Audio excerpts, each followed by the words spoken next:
ಈ ಒಂದು ಪುಣ್ಯಮಯ ಕಾರ್ಯಕ್ರಮದಲ್ಲಿ ಪುಣ್ಯ ಅನ್ನುವುದನ್ನು ಹೆಚ್ಚು ಮಾಡಿಕೊಳ್ಳಲು ಆಗಮಿಸಿರುವ ಶಿವಶರಣ ಶರಣೆಯರೇ ಮುದ್ದು ಮಕ್ಕಳೇ, ನಿಮ್ಮೆಲ್ಲರಿಗೂ ವಂದನೆಗಳನ್ನು ಸಮರ್ಪಣೆ ಮಾಡಿ ಈ ಕಾರ್ಯಕ್ರಮದಲ್ಲಿ ಭಾಗಿಗಳಾಗೋಣ.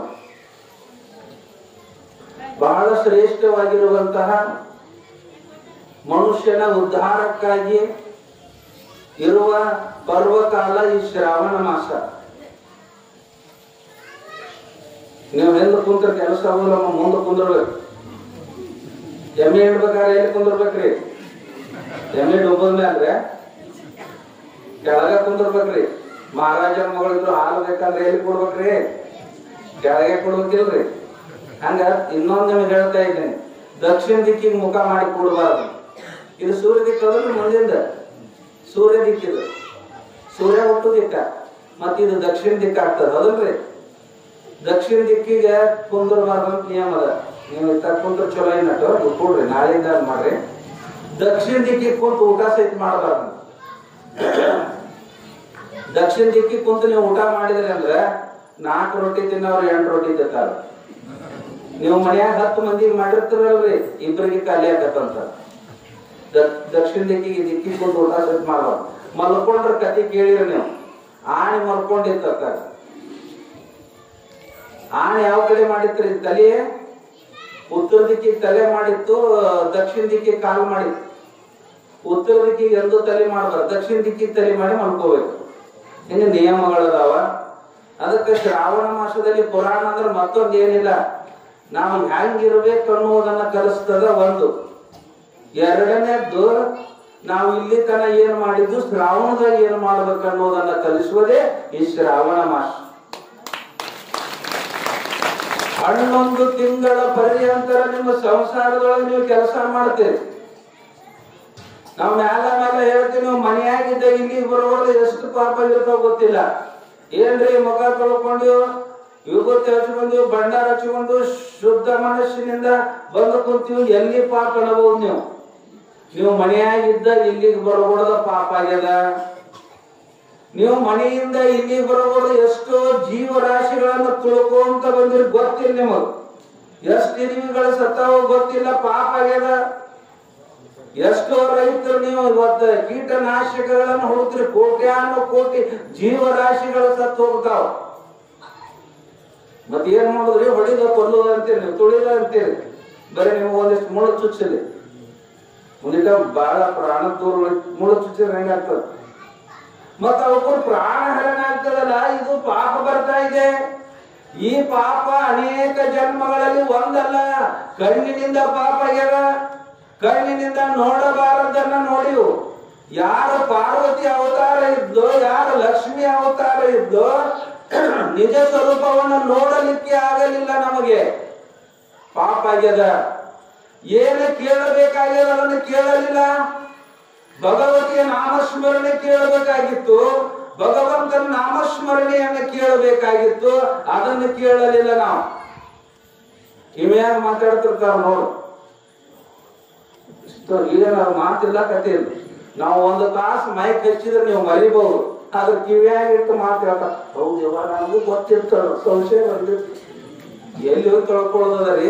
ಯಾವುದನ್ನ ಕೇಳಬಾರ್ದಾಗಿತ್ತು ಅದನ್ನ ಕಿವಿ ಕೊಟ್ಟು ಕೇಳ್ತಾ ಇದ್ದೀವಿ.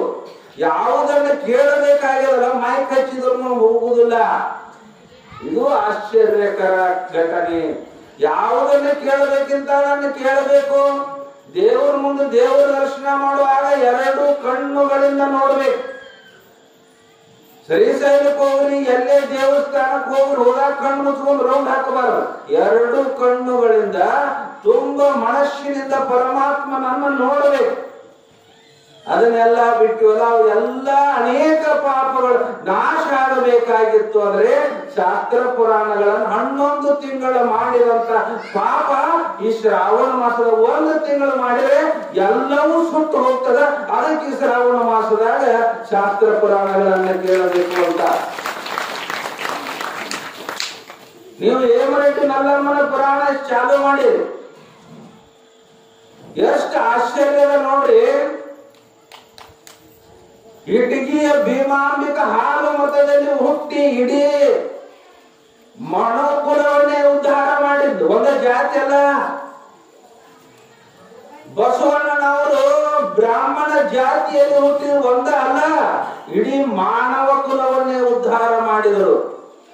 ಆದರೆ ಹೇಮರೆಡ್ಡಿ ಮಲ್ಲಮ್ಮ ರೆಡ್ಡಿಯ ವಂಶದಲ್ಲಿ ಹುಟ್ಟಿ ಇಡೀ ಜಗತ್ತಿಗೆ ಧರ್ಮವನ್ನ ಹ್ಯಾಂಗ ಬದುಕಬೇಕು ಸೊಸಿ ಅನ್ನುವುದನ್ನ ತಿಳಿಸಿ ಕೊನೆಗೇನೋ ಒಂದು ಘಟನೆ ಆಯಿತು.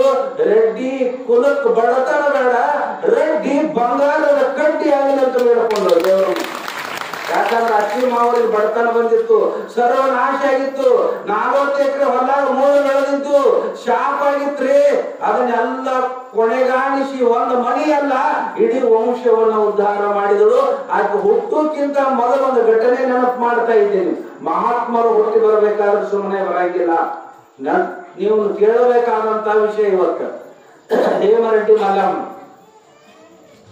ಒಬ್ಬ ಬಡತನಕ್ಕೆ ಅಂಜಿ ಮನೆಯಾದ ಮಕ್ಕಳ ಮರಿ ತಿನ್ಲಿಕ್ಕೆ ಅನ್ನ ಇಲ್ಲ, ಹೆಂಡತಿಯ ಕಾಟ ಎಲ್ಲ ಚಲೋ ಇದ್ರೆ ಹೆಂಡ್ರ ಮಕ್ಕಳ್ರಿ 4 ಮಕ್ಕಳು ಆದಾಗ ಇವ್ ಸಿಗರೇಟ್ ಹಚ್ಕೊಂಡು ಬಸ್ ಸ್ಟ್ಯಾಂಡ್ ಕುಂತ್ರ ಬಡ್ಲಿ ತಗೊಂಡು ಅಲ್ಲಿಗೆ ಬರ್ತಾಳೆ. ಬಿಡುದಿಲ್ಲ, ನೀನು ಬಾಯಾಗ ಮಣ್ಣೋಗಿಲಿ ಮಾಡುದು ಮಾಡಿ ಹಣ್ಣಿಲ್ಲ ಆಟ ಹೆಚ್ಚನ ಹೋಗ ಎಲ್ಲರೂ ಜೋಡ್ಕೊಂಡ್ ಬರ್ಬ ಬೇಯ್ತಾಳ. ಬಡತನ ತುಂಬಿ ತುಳುಕ್ತದ.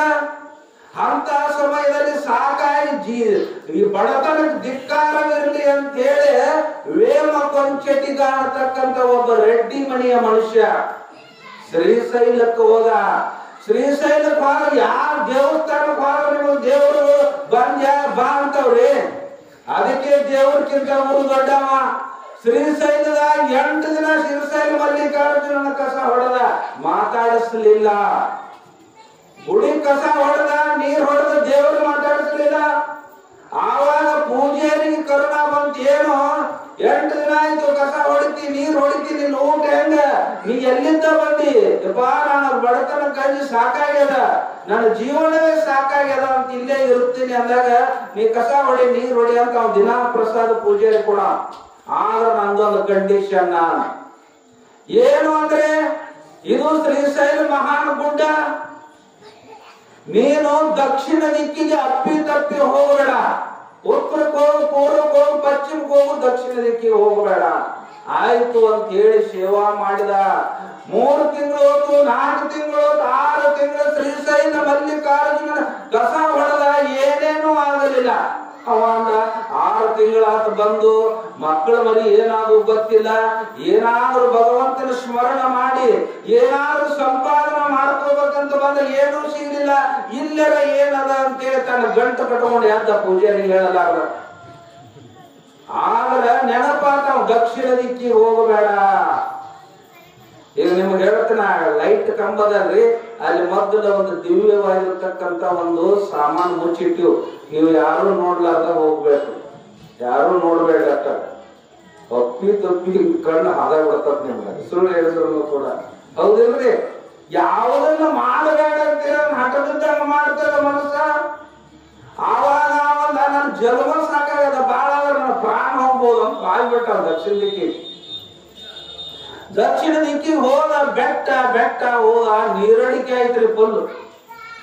ನೀರಡಿಕೆ ಆಯ್ತು. ಬ್ಯಾಸಿಗೆ ದಿನ ಒಂದು ಕೊಳ್ಳಿತ್ತು, ಒಂದು ಸಣ್ಣದ ಕೊಳ್ಳ, ನೀರಿನ ಸರೋವರ. ಹಗರಕ ಏನು ಮಾಡಿದ ಅಂದ್ರ ಒಂದ್ ಕಡೆ ಒಂದು ಈ ಕಬ್ಬಿನದು ಈ ಡಬ್ಬಿ ಇತ್ತು, ನೀರು ಕುಡಿ ಡಬ್ಬಿ. ಆ ನೀರು ಕುಡಿಯೋ ಡಬ್ಬಿಲಿ ಹಗರಕ ಸರೋವರದಾಗ ತಗೊಂಡ, ಅದ್ರೊಳಗ ಒಂದು ಸ್ವಲ್ಪ ನೀರು ಬಂದು ನೀರ್ ಒಳಗ್ ಹೋಗ್ರಿ. ಆ ಸ್ವಲ್ಪ ನೀರು ಬಂತು, ನೀರು ಕುಡದ್ರೆ ಆನಂದ ಆಯ್ತು. ತೆಗೆದು ನೋಡ್ತಾನ ಕಬ್ಬಿನ ಶೇರ್ ಬಂಗಾರದಾಗಿತ್ರಿ, ಬಂಗಾರದ ಶೇರ್ ಆಗಿತ್ತ, ಬಂಗಾರ ಆಗಿಬಿಟ್ಟಿತ್ತು ಶೇರ್. ಆಶ್ಚರ್ಯ ಆಯ್ತು ಅವನಿಗೆ. ಅಂತ ಏನದ ಅಂತ ಹೇಳಿ ನೋಡಿದಾಗ ಆ ಸರೋವರದಾಗ ಒಂದು ಕಲ್ಲಿತ್ರಿ, ಪರುಷ ಮಣಿ ಅಂತಾರದ. ನಿಮ್ಮ ಮುಂದೆ ಬಿದ್ರು ಗೊತ್ತಾಗಂಗಿಲ್ಲ, ಪರುಷ ಕಲ್ಲು ಅಂತಾರ. ಪರುಷ ಕಬ್ಬಿನಕ್ಕೆ ಸೋಂಕಿದಾಗಲೇ ಕ್ಷಣ ಮಾತ್ರದಲ್ಲಿ ಹೇಮವಾಗಿ ನಿಲ್ಲುತ್ತಿರುವುದು ನೋಡ. ಪರುಷ ಕಲ್ಲಿಗೆ ಕಬ್ಬಿನ ಮಾಡಿದ್ರೆ ಬಂಗಾರ ಆಗಿಬಿಡ್ತದ್ರಿ. ಇದೊಂದು ದೊಡ್ಡ ಆಶ್ಚರ್ಯ. ಪರುಷ ಕಲ್ಲ ಅದು ಆತು. ಅವಾಗ ಏನೊಂದು ಕೆಬ್ಬನ ಉಂಗುರ ಹಾಕೊಂಡಿದ್ದ, ಅದನ್ನ ಹಿಂಗ್ ಹಚ್ಚನ, ಅದು ಕೆಬ್ಬನ ಉಂಗುರ್ರಿ ಬಂಗಾರ ಆಗಿಬಿಡ್ತಾವ, ಆಶ್ಚರ್ಯ ಆಗಿಬಿಡ್ತಾವ. ಕಲ್ಲು ತಗೊಂಡಾವ್ ಕಲ್ಲು ತಗೊಂಡ. ಈ ಕಲ್ಲ ಕಬ್ಬಿಣ ಕಚ್ಚಿದ ಬಂಗಾರ ಅಂತ ಪುರಾಣ ಶಾಸ್ತ್ರದೊಳಗೆ ಕೇಳಿನಿ. ಏನೋ ಒಂದು ಪರುಷ ಕಲ್ಲದ ಅಂತೇಳಿ ಕಟ್ಕೊಂಡ ಬಂದ ಊರ್ ಕಡೆ. ನಾನ್ ನಡ್ಕೊಂತ ಬರ್ಬೇಕು. ಆದ್ರ ಒಂದೊಂದು ನಿಯಮ ಎತ್ರಿ. ಏನಂದ್ರೆ ಯಾವ ರೆಡ್ಡಿ ಮನುಷ್ಯ ರೆಡ್ಡಿ ಮನೆಯೊಳಗ ಊಟ ಮಾಡುದು. ಅವ್ರು ಪಟ್ಟ ನೀರು ಕುಡುದಿಲ್ಲ ಅಂದ್ರೆ ಉಪವಾಸ ಇರುದು. ಊರಿಗೆ ಬಂದ ಒಂದು ರೆಡ್ಡಿಯರ ಮನಿ ಇತ್ರಿ. ಬಂದು ಅವ್ರ ಮನಿಗೆ ಊರಾಗ ಕೇಳಿದ, ಇಲ್ಲಿ ರೆಡ್ಡಿಯರ ಮನಿ ಯಾರ ಐತೆ ಅನ್ನೋದು ಇಲ್ಲಿ ಒಂದ್ ಐತ್ ನೋಡ್ರಿ, ಊರ್ ಗೌಡ್ರದಾರ. ಬಂದ ಅವ್ರಿಗೆ ಹೇಳಿ ವಿನಂತಿ ಮಾಡಿದ, ನಾ ಇವತ್ತೊಂದ್ ದಿವ್ಸ ಇರ್ತೀನಿ, ರಾತ್ರಿ 9 ಆಗ್ಯದ, ನನಗೊಂದು ರೊಟ್ಟಿ ಕೊಡ್ರಿ, ಮುಂಜಾನೆ ಎದ್ದು ನಾ ಹೊಕ್ಕಿನಿ ಅಂತಂದ. ಆಯ್ತು ಅಂತೇಳಿ ಅವ್ನ ಗೌಡ ಇರಪ್ಪ ಅಂದ. ಒಂದು ದೊಡ್ಡದು ಈ ದನಗಳಿಗೆ ಕಟ್ಟಿದ ಶೆಡ್ ಮಾಡಿದ್ರು. ಆಚೆ ಕಡೆ ಅವ್ರ ಮನಿ, ದೊಡ್ಡ ಮನಿ. ಅವ ಏನ್ ಮಾಡಿದ ಅಂದ್ರೆ ಆಯ್ತು ಅಂತೇಳಿ ಇಲ್ಲಿ ಇರಪ್ಪ ಅಂದ. ಒಂದು ಕಾಟ ಹಾಕಿದ್ರು, ಅಲ್ಲಿ ಹೋಗಿ ಇಟ್ಟ. ಆಮೇಲೆ ಏನ್ ಮಾಡಿದ ಅಂದ್ರ ಆ ಪರುಷ ಮನಿ ಇತ್ತಲ್ರಿ, ಏನ ಮತ್ತ ಜೀವ್ರಿ ನಿಮ್ ಕೈಯಾಗ ಒಂದ್ 5 ಕಿಲೋ ಬಂಗಾರ ಕೊಟ್ರ ಯಾವ ಊಟ ಯಾವ ನೀರು ಅದನ್ನ ಕಾಪಾಡೋದು ಹೆಚ್ಚಾಗ್ತದೆ. ಅದನ್ನ ತಗೊಂಡ ಆ ಮೇವ್ ಏನ್ ಒಟ್ಟಿದ್ರಲ್ಲ, ಮೇವ್ನ್ಯಾಗ ತನ್ನ ಚೀಲ ಇಟ್ರಿ. ಪರುಷ ಮನಿ ಚೀಲ ಅಲ್ಲಿ ಇಟ್ಟ ಅವ್ರು ಊಟಕ್ಕೆ ಕರೆದ್ರು. ಒಳಗ್ ಹೋದ್ರಿ. ಮುಖಾಯಕ ತಕ್ಕೊಂಡ್ ಅವ್ರು ರೊಟ್ಟಿ ಮಾಡಿ ಒಂದ್ ಅರ್ಧ ತಾಸು ಊಟದು. ಇವ ಏನ್ ಮಾಡಿದ ಅಂದ್ರೆ ಗೌಡ ಮೇವ್ ಹಾಕಕ್ ಬಂದ ದನಗಳಿಗೆ. ಹಿಂಗ ಮೇವು ಜಗಕ್ಕ ಅದು ಪರುಷ ಕಲ್ಲು ಬಿತ್ತು. ಆ ಕಲ್ಲು ಎದಕ್ ಬಡಿತಾರ, ನೇಗಲಾಕ್ ಬಡಿತಾರ. ರೆಡ್ಡಿಯಾರ ಮನೆ ಕಲ್ಲು ನೇಗಲಾಕ್ ಬಡಿತಿ ಜಗ್ ಏನಿದು ಬಂಗಾರದ ನೇಗಲು, ಕಬ್ಬಿನ ನೇಗಲು ಬಂಗಾರ ಆಗ್ಯದ ಅಂತ ತಿಳ್ಕೊಂಡು ಆಶ್ಚರ್ಯ ಆಯ್ತವ್. ಅದಕ್ಕೆ ಉಳುಕಗಳು ಬಹಳ ಮುಖ್ಯ ಅದಾವ ನೋಡ್ರಿ. ಅವ ಲಿಂಗ ಪೂಜಾ ಮಾಡ್ಕೊಂಡು ರೆಡ್ಡಿ ಮನೆಯಾಗ ಒಂದ ಹೊತ್ತು ಊಟ. ಅದಕ್ಕೆ ನಿಯಮಗಳಿಗೆ ಮಲ್ಲಿಕಾರ್ಜುನ ಕೃಪಾ ಆಶೀರ್ವಾದ ಆಗಿತ್ತು. ಊಟ ನಿಯಮಿತ ಇರ್ಬೇಕಂತ ಬಹಳ ಕಟ್ಟಿನ್ರಿ. ಊಟ ನಿಯಮಿತ ಬಹಳ ಕಟ್ಟಿನ. ಹಿಂಗ ಒಂದು ಬೀರದೇವ್ರ ಜಾತ್ರೆ ಇತ್ತು. ಬೀರದೇವ್ರ ಜಾತ್ರೆ ಇತ್ತು. ಸಂಚನ ಊಟ ಮುಗಿದಿತ್ತು. ಒಬ್ಬ ಕುರಿ ಮೇಯಿಸ್ಕೊಂಡು ಸಂಜೆ ಮುಂದೆ ಬಂದ್ರಿ.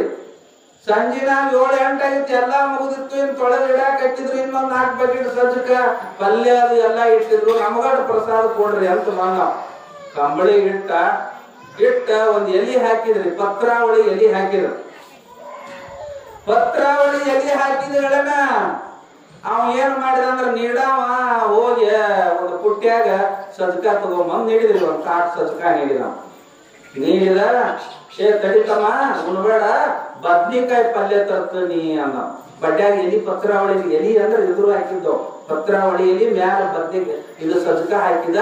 ಬದ್ನಿಕಾಯಿ ಪಲ್ಯ ತರ್ತೀನಿ ಅಂತ ಅಂದ್ರೆ ಅವ ಬದ್ನಿಕಾಯಿ ಪುಟ್ಟಿ ತಗೊಂಡು ಬಂದ. ಈ ಸಜ್ಜಕ ಖಾಲಿ ಆಗಿರ್ತೀರಿ. ಏನ್ ಮಾಡಿದ, ಮತ್ತೊಂದು ತಾಟು ಇದನ್ನ ಹಾಕಿದ. ಏನು ಬದ್ನಿಕಾಯಿ ಹಾಕಿದ. ಸಜ್ಜಕ ತರ್ತೀನಿ ತಡ್ರಿ ತಮ್ಮ ಅಂತೇಳಿ ಒಳಗ್ ಬಾರ.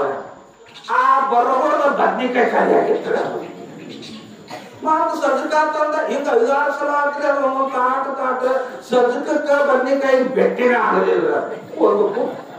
ಒಂದು ಬಕೆಟ್ ಖಾಲಿ ಆತ್ರಿ. ಒಂದು ಪುಟ್ಟಿ ಪಲ್ಯ ಖಾಲಿ ಆಯ್ತು. ಬದ್ನಿಕಾಯಿಗೆ ಸಜ್ಜಕಕ್ಕ ಬೆಟ್ಟಿನ ಆಗಲಿಲ್ಲ. ಆವಾಗ ಅವ್ ನೀಡಾವ ಬೆರಕಿದ್ರ ನನ್ನ ಆಟ ಆಡುತ್ತೇನೆ, ಅಡ್ಡು ಕೂಡ ತಗೊಂಡು ಬರ್ತೇನೆ ಅಂತೇಳಿ ಒಂದು ಕೈಯಾಗ ಬದ್ನಿಕಾಯಿ ಪಲ್ಯ, ಒಂದು ಕೈಯಾಗ ಸಜ್ಜಕ ತಗೊಂಡು ಬಂದ. ಒಂದಿಟ್ಟ ಲೇಟ್ ಆತ್ರಿ. ಬರೋದ ಏನಾಗಿತ್ತಂದ್ರ ಮುಂದೆ ಎಲಿನ ಇದ್ದಿದ್ದಿಲ್ಲ. ಅವ್ನು ನೀಡಾವಂದ, ಏನೋ ತಮ್ಮ ನಿನಗೆ 2 ಬೆಟ್ಟಿ ಮಾಡ್ಸಕ್ ಆಗ್ಲಿಲ್ಲ, 2 ಕೂಡ ತಗೊಂಡು ಬಂದಿನಿ. ಮುಂದೆ ಪತ್ರಾವಳಿ ಎಲಿ ಹೋತು ಅಂದ. ಅದು ಪತ್ರಾವಳಿ ಎಲಿ ಏನ್ರಿ ಅಂದ. ಹ್ಞೂ ಅಂದ. ನಾ ಸಜ್ಜಿ ರೊಟ್ಟಿ ಮಾಡಿ ಅದನ್ನು ನುಂಗೇನ್ರಿ ಅಂತ ಹಿಂಗೊಂಡ್ರೆ ಭಗವಂತ ಹೆಂಗ್ರಿ. ಸಜ್ಜಿ ರೊಟ್ಟಿ ಮಾಡಿ ಅದನ್ನು ನುಂಗೇನ್ರಿ ಅಂದವ. ಅದಕ್ಕೆ ನಿಯಮ ಇರತಕ್ಕಂತ ಗೌಡ ಕೆಳಗಡೆ ಸಿಟ್ಟಿ ಹಗಾರಕ ಏನು ಮಾಡಿದ ಅಂದ್ರೆ ಆ ಪರುಷ ಮನಿ ತಗೊಂಡ ಆ ಏನ್ ಶೆಡ್ ಇತ್ತಲ್ರಿ, ಕಟ್ಟಿಕೊಂಡು ಬೆಂಕಿ ಹಚ್ಚಿಬಿಟ್ಟವ್. ಅದನ್ನ ತಗೊಂಡ ಆಚೆ ಕಡೆಯಾಗಿ ಬಂದ. ಆ ಬೆಂಕಿ ಹಚ್ಚಿದ್ ನೋಡಿ ಅಲ್ಲಿ ಗೌಡ ಸರಿ ಸುದ್ದಿ ಬಂತು. ನಿಮ್ ಶೆಡ್ಡಿಗೆ ಬೆಂಕಿ ಹಚ್ಚೋದು ಅನ್ಕೊಡದ ಊಟ ತಾಟ್ ಬಿಟ್ಟು ಅಲ್ಲಿ